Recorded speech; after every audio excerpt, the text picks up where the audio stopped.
Assalamualaikum warahmatullahi wabarakatuh. Kita lanjutkan kuliah fisika zat padat. Materi selanjutnya ini lebih fokus pada difraksi kristal. Nah, kompetensi dasarnya menentukan panjang kisi dan posisi atom dari suatu kristal. Secara lebih spesifik nanti tujuannya untuk teman-teman adalah menjelaskan alasan difraksi digunakan untuk menyelidiki jarak spasi antar atom pada kristal. Jadi ini bisa digunakan untuk menentukan jarak antar atom pada kristal, menentukan besar panjang gelombang dari energi gelombang partikel yang sering digunakan untuk menyelidiki struktur kristal, menjelaskan metode Loewe, metode rotasi kristal, dan metode serbuk dalam menentukan jarak spasi antar kristal. Ini untuk menentukan karakteristik dari kristal. Jarak spasi kristal itu tadi ya, di sistem kubik, kristal tetragonal. Nanti kita fokus ya kubik aja yang simple, nggak usah sampai mendalam, hubungan posisi detektor dan seterusnya ini. Oke, nanti prinsipnya lebih fokus ke hukum Bragg. Oke ya, pendahuluannya ini sesuai yang sudah saya sampaikan kemarin, teman-teman seharusnya sudah membaca. Jadi saya review saja sedikit. Nah, ini bagaimana sinar X nanti digunakan untuk menentukan, digunakan untuk melakukan proses difraksi kristal. Nah, ini difraksi sebagai prosedur untuk menyelidiki kristal. Ini sudah teman-teman baca. Di gelombang elektromagnetik teman-teman sudah tahu bahwa ada beberapa sinar spektrum elektromagnetik ya, mulai ada cahaya tampak, ada sinar X, ada alfa, sinar beta, terus ada inframerah, ada radio frekuensi ya, dan macam-macam. Itu banyak di spektrum elektromagnetik. Nah, intinya panjang gelombangnya hubungannya adalah C per V. V itu apa? V itu ini sebenarnya nu ya. Nu itu adalah frekuensi. Berarti kan dari hubungan V sama dengan apa? Sebenarnya ini dari hubungan yang ini saja. Hubungannya dari, kalau di gelombang teman-teman sudah tahu bahwa V kita bukakan anunya ya, sheetnya untuk nulis. Oke, saya lanjutkan. Ini sebenarnya cuma dari hubungan ini saja. Di gelombang ada V cepat rambat sama dengan lambda dikali frekuensi. Nah, frekuensi di sini lambangnya bisa ditulis dengan nu seperti ini ya. Makanya untuk gelombang elektromagnetik nilainya ini kan konstanta C, 3 kali 10 pangkat 8 meter per second. Nih, nah maka dari situ di sini tadi dituliskan lambda sama dengan C per V. Jadi panjang gelombangnya kan bisa jadi C per nu atau C per frekuensi dari gelombang itu sendiri ini. Nah, C sendiri kalau kita definisikan dari energi pada fisika modern, E sama dengan H dikali nu atau H dikali frekuensi. Maka frekuensi bisa diganti dengan E H. Maka di sini kalau kita substitusi ke sini, maka lambda bisa jadi sama dengan H dikali C per E. Nah, ini dari turunannya itu. Nah, untuk mendapatkan foton yang berpanjang gelombang lambda 1 Armstrong dibutuhkan energi sekitar 12 elektron volt jika digunakan elektron. Nah, ini energinya ini ya. Untuk menentukan panjang gelombang ini dibutuhkan energi sekitar 15 dan seterusnya. Ini hubungan-hubungannya saja yang teman-teman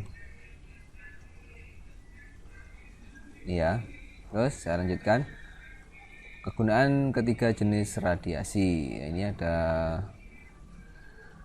Nah, kita langsung fokus saja ke hukum Bragg. Hukum Bragg, proposal disampaikan Bragg untuk mengandung informasi tentang formulasi sederhana dan ekspresi tentang kondisi geometris yang sesuai digunakan adalah harus sesuai apabila gelombang didifraksikan oleh bidang paralel. Artinya, panjang gelombang yang digunakan untuk melakukan proses difraksi ini harus sesuai dengan ukuran jarak spasi antar atom. Ordernya adalah di satuan Armstrong. Ya, makanya dipilih sinar X. Nah, kata karakteristik sinar X itu punya panjang gelombang di orde yang sekitar 1 Armstrongan itu ya. Maka metode sinar X dipakai di situ. Nah, ada beberapa ini juga hasil yang diperoleh sangat berkaitan dengan apa yang telah disarankan oleh Von Laue dan Elwell. Nah, ini adalah metode-metode sebelumnya. Jadi yang paling terbaru adalah metode difraksi sinar X ini. Oke ya, dari difraksi sinar X kan ada persamaan untuk difraksi 2D HKL sin theta sama dengan n kali lambda. M-nya merupakan orde refleksi Bragg. Nah, ini di sifat apa? Difraksi itu sifat fisis dari elektromagnet. Ya kan ada optik fisis, ada optik geometri. Kalau di materi kan gitu, ada optik geometri. Geometri itu berarti berkaitan dengan geometri pada gelombang elektromagnetik. Biasanya ada apa nanti lensa, cermin dan seterusnya itu. Kemudian ada proses optika fisis. Optika fisis berarti gejala-gejala fisis yang disebabkan oleh peristiwa optis. Nah, efek optis dari suatu benda. Nah, itu nanti ini. Nah, di HKL sendiri itu apa? Seiling ya jarak antar kisi dalam kristal. Nah, ada di HKL ini. HKL ini dapat dari mana? Indeks Miller. Ini untuk kubik dan ini untuk tetragonal. Nah, sementara fokus ke kubik dulu yang sederhana. Oke. Nah, ini eksperimen dengan difraksi sinar X hukum Bragg itu ada pakai metode Laue, terus ada lagi pakai metodenya rotasi kristal. Ini silahkan dirangkum sendiri. Ada metode serbuk, berarti serbuk-serbuknya nanti akan saya tunjukkan beberapa videonya. Contoh untuk kristal yang berbentuk kubus dengan panjang kisi setiap sisi adalah A, berarti setiap kisi panjangnya A. Masih ingat di struktur kristal? Sama dengan kembali jarak antar titik kisinya itu sama, yaitu A. Berarti ini adalah sistem kubik atau kubus. Nah, maka nanti D-nya adalah ini A per A kuadrat B kuadrat per C kuadrat. Nah, A B kuadrat ini adalah koefisien atau posisi kisinya dari titik acuan yang kemarin menentukan indeks Miller. Nanti saya kasih lagi link untuk menentukan indeks Miller di Google Classroom-nya ya. Oke, contoh soalnya seperti ini. Langsung aja, anggap kristal membentuk kubus sederhana yang panjang rusuknya ini panjang rusuknya ya. A-nya ini berarti kan A-nya ini. Oke, terus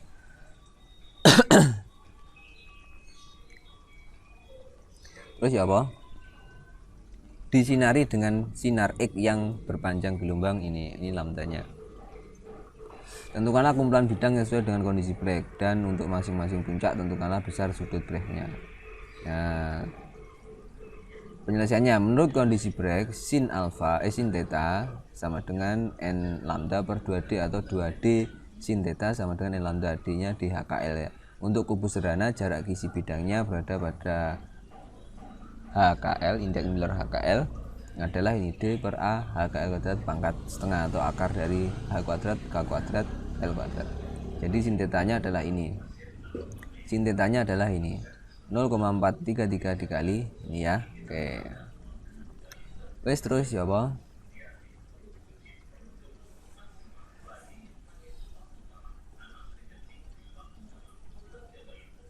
Ini ngerti ya Ki? 2 dapat 7 dari mana? 2A. Nah, lek bingung ini. Kan jadi saya tulis sin theta sama dengan ya apa? Sin theta sama dengan ini tadi kan n lambda per 2A. Terus dikali apa? Dikali apa, Bro? Dikali ini toh HKL pangkat setengah. Nah, D-nya kan ini. HKL pangkat setengah. H kuadrat pangkat setengah. Oke. Nah, ini 2A. Tadi yang sudah didapat A-nya adalah seberapa tadi? Di atas 3,5 Armstrong.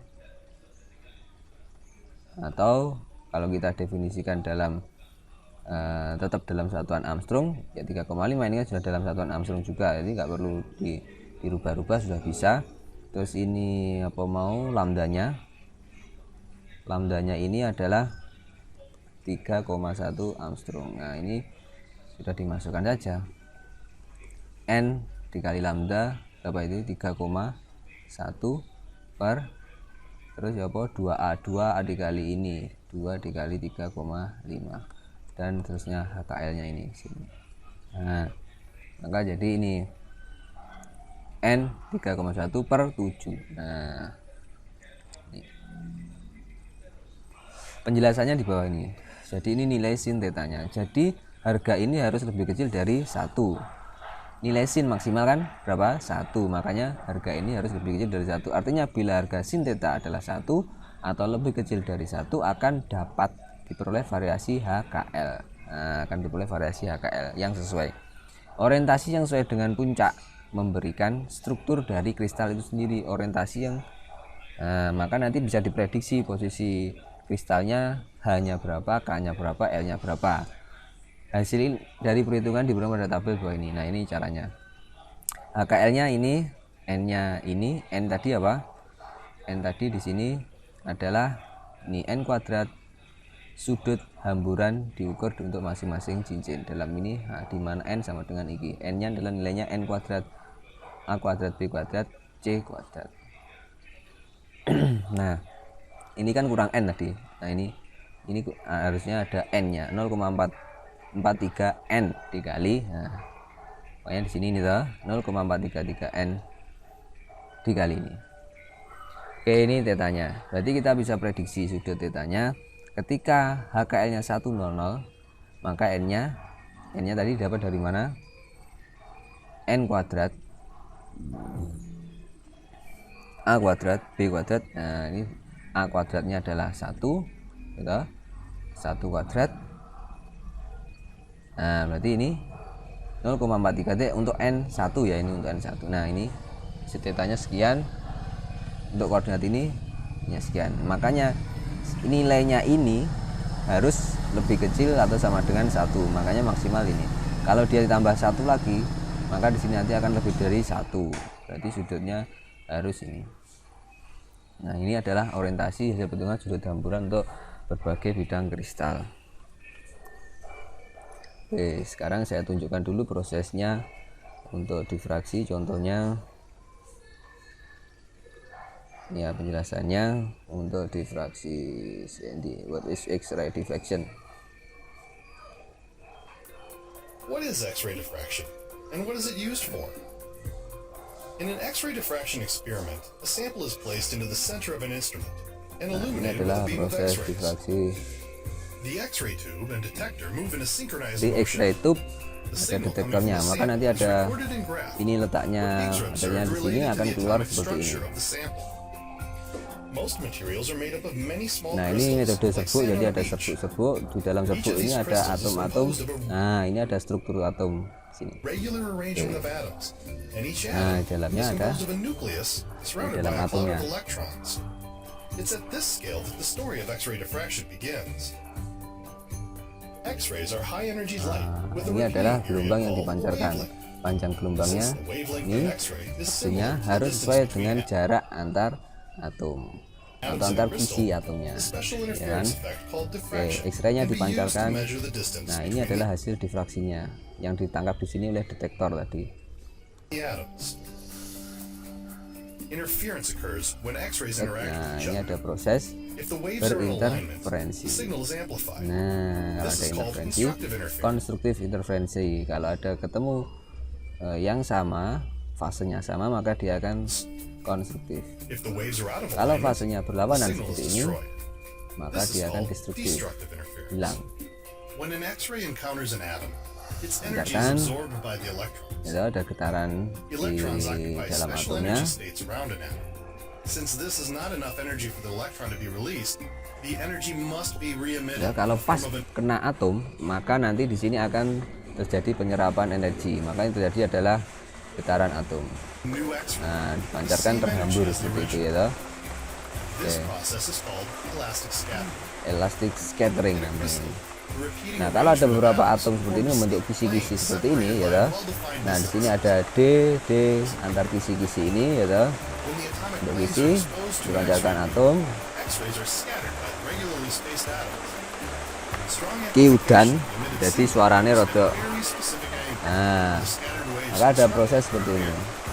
this effect is called Nah, diffraction. ini ada proses The angle between the incident konstruksi. and the scattered beam is called 2 theta. Nah, ini adalah 2 theta. In order for constructive Proses interference, breaknya di sini. the scattered waves must be in alignment, meaning that the second wave must travel a whole number Proses of breaknya di wavelengths. sini.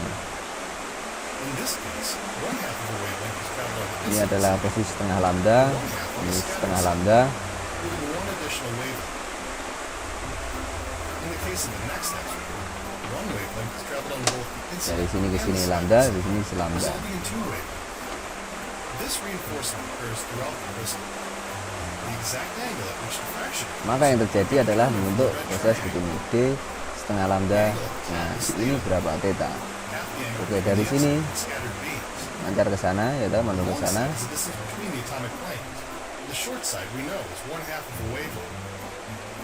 The relationship between the diffraction angle and the spacing between the Ini atoms dari can be superfisinya determined tadi. by applying the sign Maka function. sin theta sama dengan lambda berdua. Rearranging this equation Nah, yields ini an equation akhirnya ketemu commonly N known as lambda Bragg's dikali law. D. Ini adalah Bragg law-nya tadi. D HKL. For Sir William Jarak Henry antar kisi. and William Lawrence Bragg.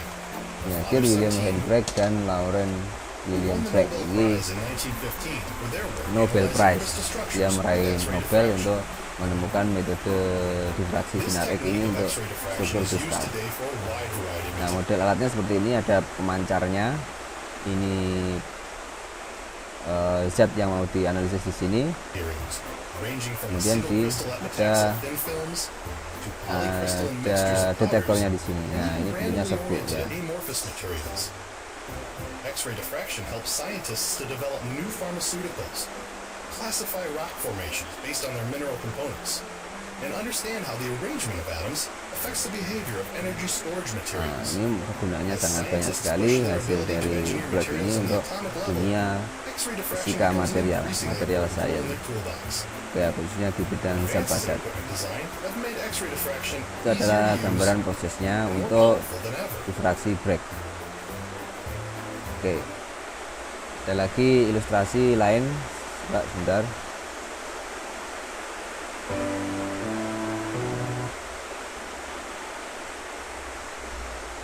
Ini proses ilustrasi lainnya.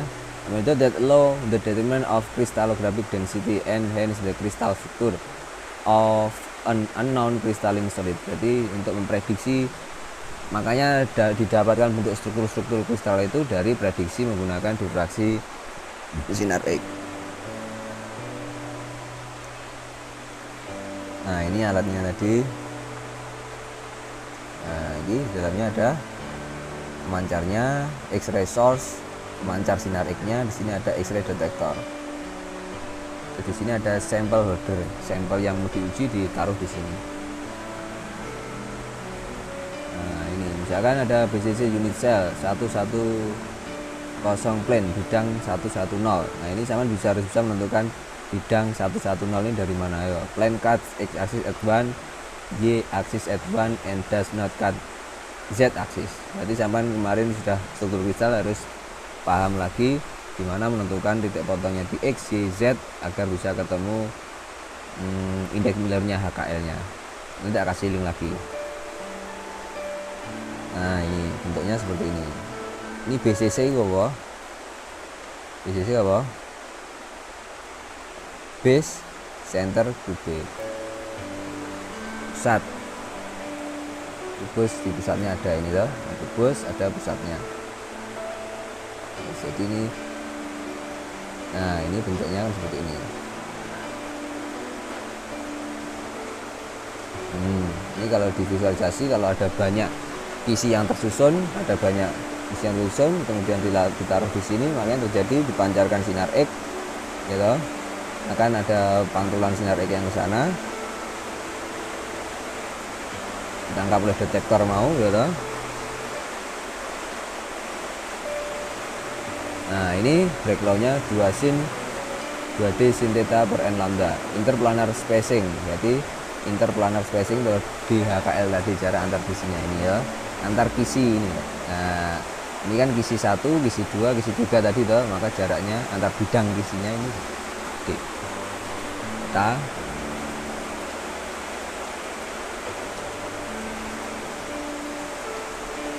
Nah, ini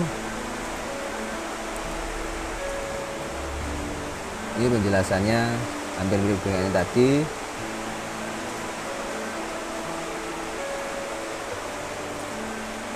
Jadi bidang 110 akan membentuk pola yang bagaimana nanti.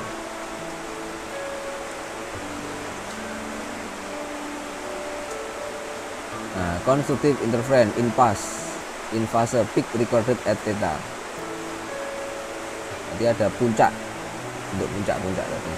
Puncak-puncak itu ya apa? Coba dilihat tadi, saya belum paham. Tadi kan ada di difraksi, ada hasilnya tentang puncak-puncak yang terbentuk di mau. Mungkin ono di mau. Wah, ono saya nanti aja di sana ada bentuk-bentuk puncaknya yang terbentuk nanti ya. Kita ikuti lagi aja yang tadi.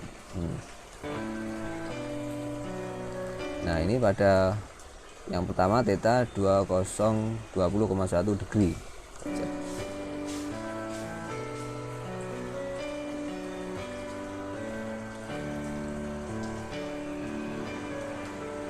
Break angle theta 20,1 degree untuk bidang 110-nya. Angkat detektor, set, digeser lagi sudutnya. Tes.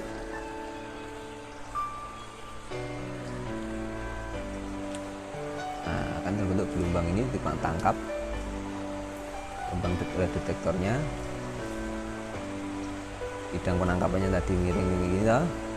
Destructive interference out of phase, no peak recorded. Nah, ini pas fase ini fasenya kebalik kan bidang penangkapannya. Nah, ini fasenya nangkap pas puncak, ini pas lembah. 200 plane cut at axis tengah, does not cut Y or X axis. Berarti ini posisi unit cell yang tidak memotong X dan Y dan Z, memotong di X di setengahnya. Jadi seperti ini toh bidang isinya. Nah, ada bidang isi lagi. Nah, bidang isi lagi itu kalau disusun seperti itu toh jadinya. Nah, ada bidang isi. Kalau banyak, jadi nanti akan terbentuk model seperti ini. Set. Nah, ada lagi bidang isi di sini, bidang isi di sebelah sana, agak ke sana ya. Nah, ini bidang isinya seperti ini.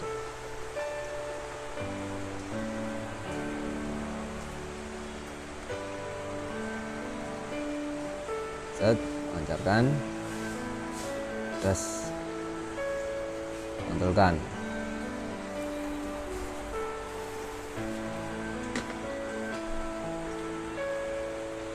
Ini gelombangnya, bidang tangkapannya seperti ini, berarti dia pas lembah peak recorded, constructive interference.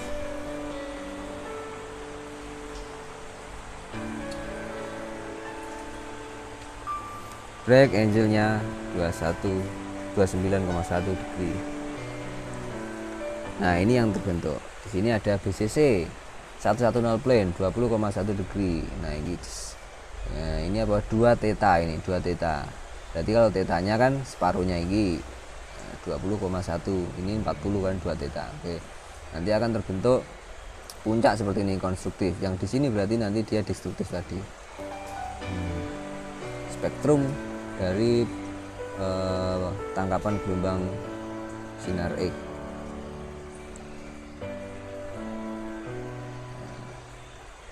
Oke.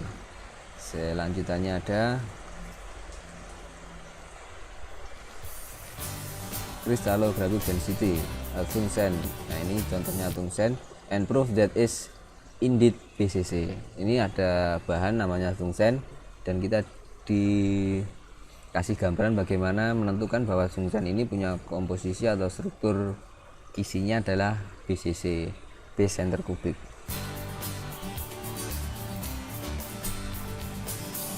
Oke, nah ini dari sini tadi data yang tadi ya toh, nanti akan diterjemahkan menjadi sebuah komposisi kisi.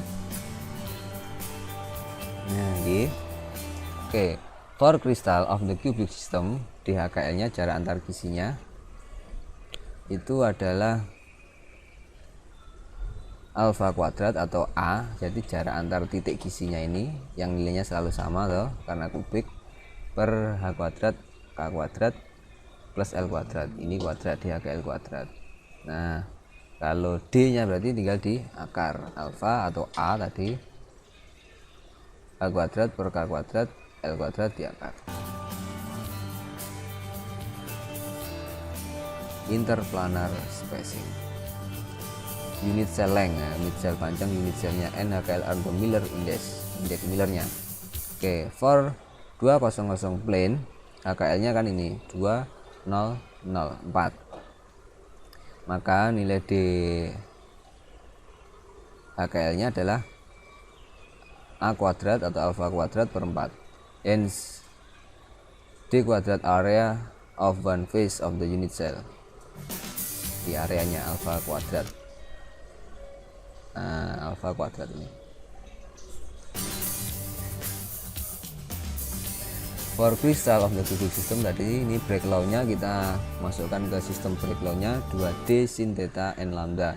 Sin theta-nya berarti lambda per 2D.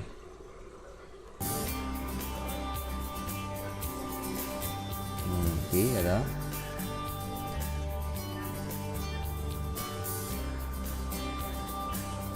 Kemudian nanti plot Y. Sama seperti yang di buku tadi caranya.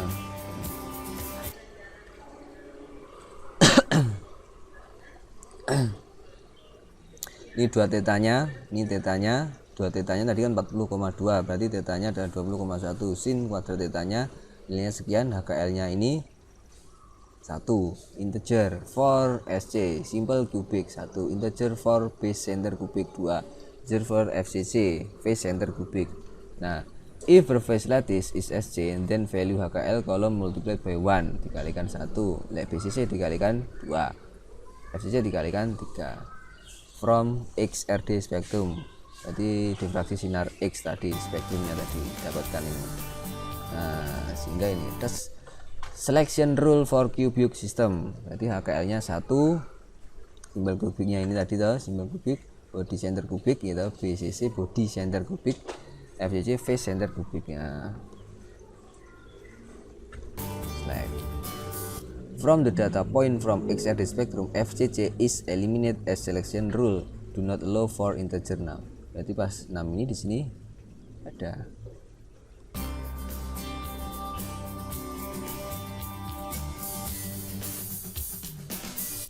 It could be SC or BCC yang support. Nah, berarti yang kemungkinan masih support adalah SC sama BCC. From gradient calculate crystallographic density are compared to literature value to check that is indeed BCC. Berarti engko dicek karena BCC-nya FCC-nya sudah kita eliminasi, tinggal SC sama BCC.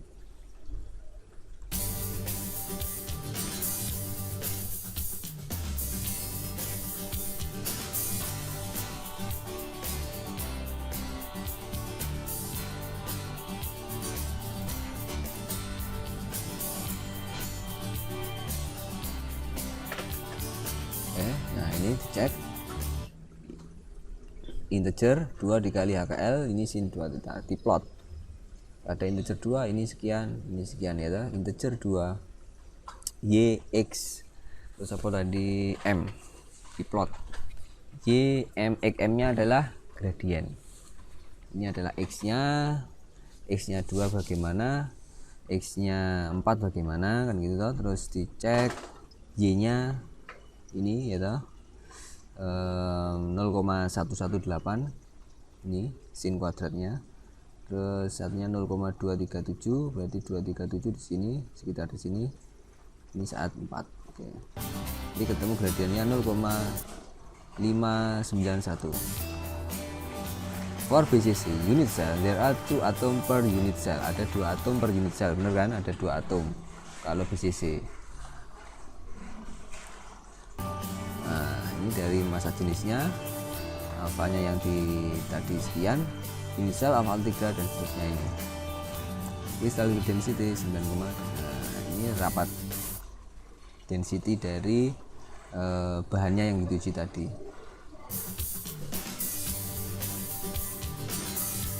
Cocok nih, compare to literature value and it is indeed BCC. Berapakah massa jenisnya tungsten? Nah, massa jenisnya tungsten ini maka nanti akan sesuai sesungguhnya adalah BCC.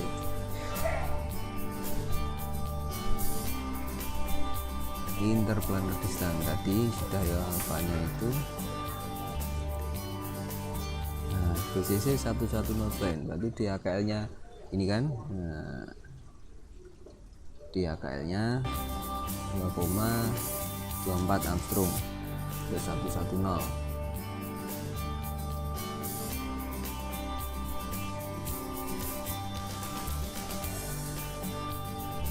BCC 2 body center kubik untuk 200 bidang 200 1,584 Armstrong.